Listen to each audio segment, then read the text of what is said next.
ఇంకా రాలేదు దుర్గ. సినిమాకైనా ఈ పాటికి రావాల్సింది. ఏమైందో ఏమో. ఏమండి వరం అబ్బరంగా బిడ్డ పుడితే గడ్డపారతో చెవులు కుట్టించాలన్నట్టు నీలాంటి తల్లి. అబ్బరంగా ఏం చేశారు మీ కూతురికి? చేసిన నేను కాదు నువ్వే. లేకపోతే అమ్మాయికి ఆ కారు ఇవ్వటం ఏంటి, ఆవిడ అలా షికార్లు కలటం ఏంటి, నువ్వు ఇలా కాలుగాలను పిల్లలా ఇల్లంతా తిరగటం ఏంటి? నేను తినడమే కానీ మీకు చీమ కుట్టినట్టయినా లేదు. శివుడాగ్నే చీమైనా కుట్టదే. నువ్వేం కంగారు పడకు. అమ్మాయికి తెలియకపోయినా మన కారుకు తెలుసు మన ఇంటి దారి. చిన్నగా వచ్చేస్తుంది. మన కారు ఏమైనా కార్పొరేషన్ ఎద్దా? కళ్ళు మూసుకొని తిన్నగా రావడానికి? ఎద్దు కాదు, మొద్దు కాదు, అంతకన్నా వర్స్ట్. పాడు కారు, డొక్కు కారు, దరిద్రపు కారు. ఎక్కడైనా అమ్మేస్తే పీడ వదులుతుంది. కావాలంటే నన్ను తిట్టుకొని నా కాదు మాత్రం తిట్టదు. అవును, ఎప్పుడైనా ఒకసారి సృష్టి చేస్తే బద్దగిస్తుందేమో కానీ జీవితంలో ఒక్క యాక్సిడెంట్ ఒక్కడంటే ఒకటి ఎప్పుడైనా చేసిందా? అదేమైనా సామాన్యమైన కారు అనుకున్నావు ఏంటి? రెండవ ప్రపంచ యుద్ధంలో. అవునండి, ఇంతసేపు మీ కారుతోనే యుద్ధం చేసి వస్తున్నాను. అది ఎక్కడ ఆగిపోయింది. అదేంటి వర్షం ఇలా తెచ్చేస్తున్నావు? అదంతా నా కర్మ. ఇదిగో చూడు వారు, ఆడపిల్లని ఆడిన దాట పాడిన పాటగా పెంచితే చాలా డేంజర్. రోడ్లో దొరికిన మనీ పర్స్ ఓనర్ ఎవరో తెలియపోవచ్చు కానీ ఆడపిల్ల మూడెవరో రాసి పెట్టే ఉంటుంది. ఈ పాటికి ఎక్కడో పుట్టే ఉంటాడు. మనం మన పిల్లల్ని పెంచాల్సింది మన కోసం కదే, వాడి కోసం. మనం ముద్దు చేస్తే వచ్చేవాడు ముద్దులు మూడే ఉండాలా? పుట్టినింటి ముద్దులు పెట్టినింట్లో కూడా సాగాలా? ఏం పర్వాలేదు, అటువంటి వాడిని తీసుకొచ్చే పెళ్లి చేస్తాం. కావాలంటే ఈ రకం పెట్టుకుంటాం. అంటే ఒక ఆడపిల్లకి ఇంకో ఆడపిల్లనిచ్చి పెళ్లి చేస్తున్నాం అనమాట. ఏమిటండి మీ మాటలు? అమ్మా ఆకలి. వస్తున్నానమ్మా. ఏమిటి అమ్మాయికి ఆకలి ఎట్టిపోయింది? అమ్మాయి ఆకలిస్తే అందరికి ఆకలిస్తే పెంచే కదా.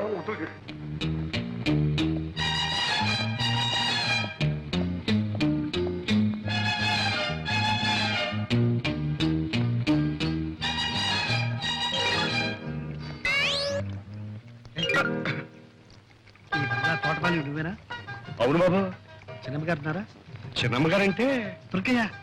ఓహో దుర్గమ్మ ఉన్నారు బాబు. పిలమంటారా? వద్దు, ఈ 10 రూపాయలు ఇచ్చు. దేని బాబు? ఈ ఉత్తరం తీసుకెళ్ళి చిన్నమ్మ గారికి. అట్టాయి బాబు, ఇస్తాను. ఇదిగో ఎవరికి తెలియకూడదు. బాబు మరి ఉత్తరం తీసుకెళ్ళి ఇవ్వడానికి 10 రూపాయలు ఇచ్చారు. మరి ఎవరికి తెలియకుండా ఉండాలంటే ఇంకొంచెం బాగా లంచాలు పెరిగినట్టు. ఇది లంచం కాదు బాబు, మర్యాద. మర్యాద? మర్యాద బాబు. ఈ దేశంలో ఉన్న గొప్ప సౌకర్యం ఇదే. పైసా పారేస్తే ఎలాంటి పనైనా చేసుకోవచ్చు బాబు. బాగా మరికావు. ఒకసారి చూసుకో పరిస్థితి. జాగ్రత్త, ఎవరికి తెలియదు. నేను డబ్బు తిన్న తర్వాత గడ్డి తిన్న బాబు. ఎవరికి తెలియను బాబు, తెలియను.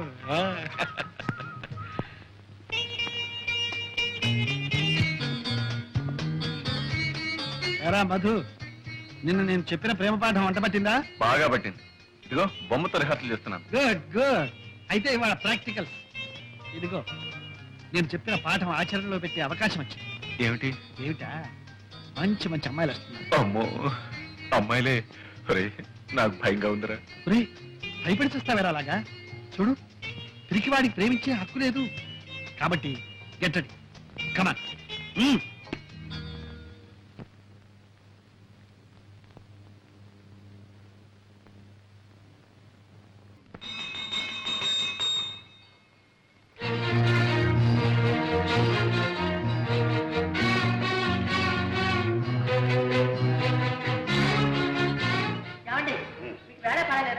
మీరు ఎప్పుడు పడితే అప్పుడు గంట కొట్టి చేతిలో ఉన్న పని పరిగెత్తుకురావాలి. రావాల్సింది.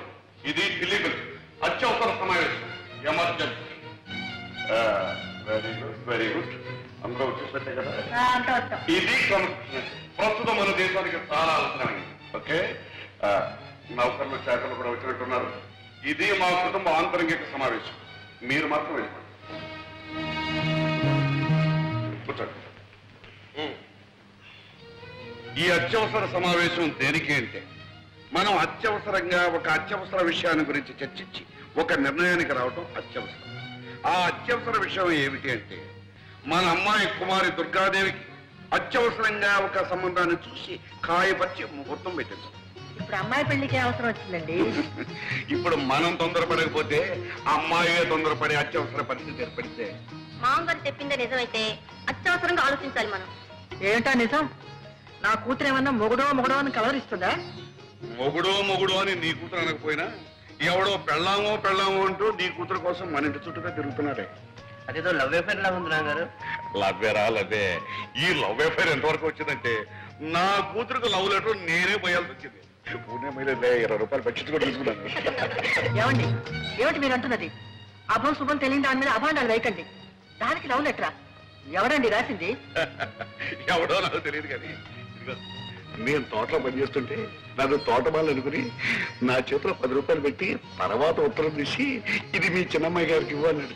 భలే నాన్నగారు, భలే ఫార్స్. మీరు ఉత్తరం తీసుకున్నారా? వాడెవడరా లంచం పుచ్చుకున్న తర్వాత ఉత్తరం తీసుకోక తప్పుతుందంటే సిగ్గులేదు మీకు? వాడెవడో ఏదో అమ్మాయికి ఉత్తరం ఇస్తే తీసుకోవడమే కాకుండా లంచం కూడా తీసుకున్నారా? అక్కడే ఉన్న పాయింట్. లంచం తీసుకోకపోతే వాడికి నా మీద నమ్మకం కుదరదు. నమ్మకం కుదరకపోతే వాడు ఉత్తరం ఇవ్వడు. ఉత్తరం ఇవ్వకపోతే మరి మనకి విషయం ఎలా తెలుస్తుంది? కరెక్ట్ మామగారు, కరెక్ట్. ఇది చాలా సీరియస్ విషయం. దీన్ని మనం చర్చించాలంటే మీరు ఆ ఉత్తరం సభ్యుల సమీక్షకు టేబుల్ మీద పెట్టాలి. ఇంకా ఉత్తరం నా దగ్గర ఎక్కడ ఉంది? ఆ అమ్మాయికి ఎప్పుడు అందజేశానుగా. అయ్యో కర్మ కన్న తండ్రిగా ఉండి ఈ టపామోసే పని ఏమిటండి? పోనీ ఆ ఉత్తరంలో ఏం రాశాడో చూశారా? తప్పు. ఇతరుల ఉత్తరాలు చదవడం సంస్కారం కాదు, సభ్యత కాదు. కనుక ఇప్పుడు మనం చేయవలసింది ఏమిటి అంటే ఆ దొంగ వదం మళ్ళీ ఇక్కడికి వస్తే కాళ్ళు విరగొట్టడం కాదు, అంతకంటే ఒక మంచి వ్యర్థం అత్యవసరంగా చూసి అమ్మాయిని కట్టబెట్టడం ఉత్తమం, వివేకం. నాన్నగారు, సంబంధం చూడటం పెళ్లి చేయటం అంటే చాలా టైం పడుతుంది. ఈలోగా ఈ ప్రేమ వ్యవహారం కాస్త ముదిరి పంటకొస్తే సంబంధం చూడటం ఏంటో మీరు ఒప్పుకోవాలి కానీ నా స్నేహితుడు కొడుకు రెడీగా ఉన్నాడు. మీ అందరూ ఓకే అంటే వెంటనే పిలిపిస్తాను. Okay okay. సింహం రే ప్రసాద్, రా. నీకు లేడి పిల్లలే అనుకున్నాను. సింహాలు కూడా ఉత్తరాలు రాస్తున్నాయి. సింహమా? మా నాన్నగారి దగ్గర నమ్మిన బట్టులే. ఏమంట? మా నాన్నగారికి ఆరోగ్యం బాగాలేదట. మరి ఆలోచిస్తూ నించుతావరా? వెంట కారు తీసుకుని బయలుదేరు. ట్యాంక్ ఫుల్ చేసుకో. బయలుదేరు.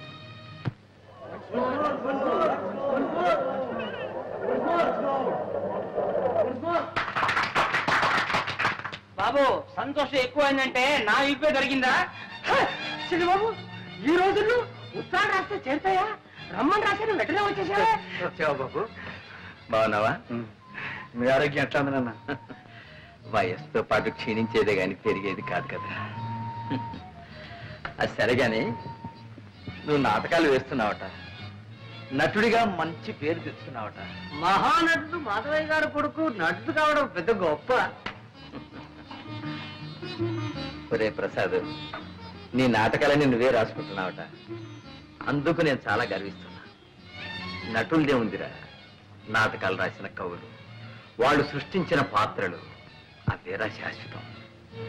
నటులు వస్తారు పోతారు. కాదేం మాట.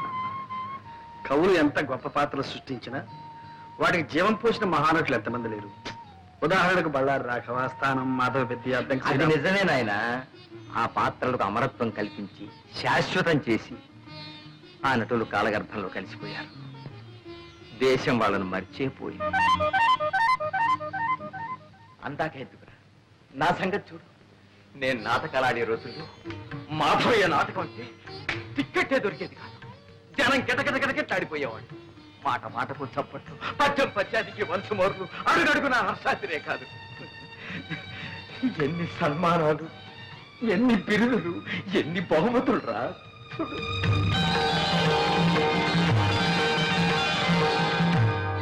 ఆనాడు నాకు వచ్చిన బహుమానాలన్నీ ఇవాళ నన్ను వెక్కిరిస్తున్నాయిరా.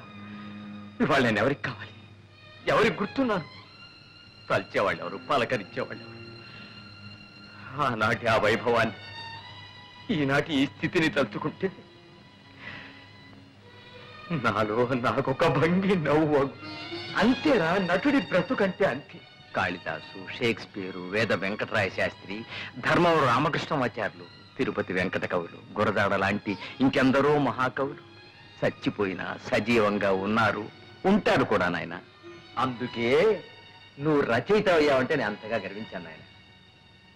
ఒరే, ఒక్కసారి నాటకం చూడాలనుందో. నాన్న, మీరు నా నాటకం చూడడం నా అదృష్టం నాన్న. ఈసారి నాటకం ఇచ్చినప్పుడు నేను తప్పకుండా తీసుకెళ్తాను. అలాగే. అంతవరకు ఎందుకు? మీ ఆరోగ్యం కూడా బాగాలేదు. మీరు వెంటనే నాతో రండి, అక్కడ మీరు ట్రీట్మెంట్ కూడా చేయించుకుందరు కానీ. పట్నంలో ప్రాణం పోసే డాక్టర్లు ఉన్నారా ఏమిటో? అదేం అక్కర్లేదు కానీ నీ నాటకం ఉన్నప్పుడు చెప్పు, తప్పకుండా వస్తా. అలాగే. అప్పుడే వాడిని వీటెవరు గోపాలరావు కూడా చూసి రావచ్చు. గోపాలరావు మా బాల్య స్నేహితుడురా. ఆ మధ్యన నిన్ను ఒకసారి పంపించమని చూడాలనుందని కూడా ఉత్తరం రాశాడు. నన్ను దేనికి? వాడు ఎప్పుడూ ఏదో కష్టాల్లో ఉంటే నేను కొంచెం సాయం చేశాను. దాంతో వాడికి అదృష్టం పట్టిందని కోటీశ్వరుని అయ్యారని వాడికి ఒక పెద్ద నమ్మకం. పాపం మన డబ్బు మాత్రం వడ్డీతో సహా అప్పుడే ఇచ్చేశాడు. కానీ కృతజ్ఞత మిగిలిపోయిందిరా వాళ్ళు.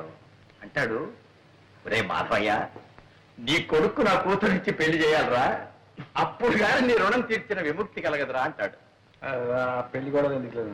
రే, ఆ పిల్లని చేసుకోవాలని నీకేమీ నిర్బంధం లేదు. వెళ్ళి చూసిరావు సరే. అయితే అక్కడ చిన్నబాబు పెళ్ళ రెడీగా ఉందన్నమాట. ఏడ్చావులేరా, అక్కడ కాబట్టి ఇంకో చోట రెడీగా ఉండదా ఏమిటి? సరే, ఇక్కడ వంట రెడీ, భోజనానికి సిద్ధం అయితే వడ్డించడానికి రెండు రెడీ, నాన్నగారికి రొట్టి పాలు రెడీ. మరి ఇప్పుడు రెడీ లేనిది ఏమిటి? ఒకటి ఏమిటి? నాకంటూ ఒక పిల్ల, ఒక ఆడది.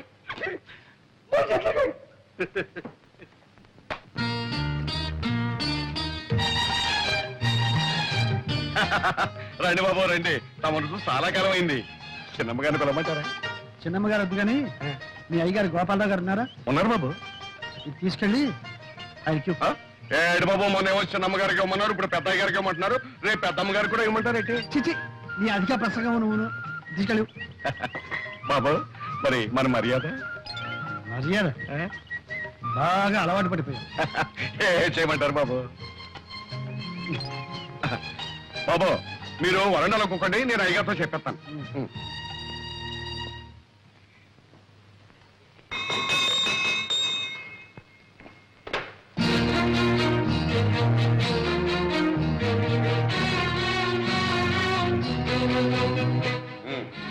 అందరూ వచ్చినట్టేనా? మీ పద్ధతి ప్రకారం అందరం వచ్చాం. Very good. అమ్మాత్రక బయట వాకిట్లో నా కోసం ఉత్తరం కాచుకుని ఉన్నాడు, వెళ్ళి తీసుకురామ్మా. ఇది అత్యవసర సమావేశం కాదు, హాస్యరస సమావేశం. మీరంతా ఇప్పుడు ఒక మంచి నాటకం చూడబోతున్నారు. నమస్కారం. నువ్వేనా ప్రసాదివి? అవునండి. మా తోటమాలి చేత నాకు చీటీ పంపించింది కూడా నువ్వేనా? అవునండి. అలాగే 3 రోజుల ముందు మా తోటమాలికి లంచం ఇచ్చి మా అమ్మాయికి చీటీ పంపించింది కూడా నువ్వేనా?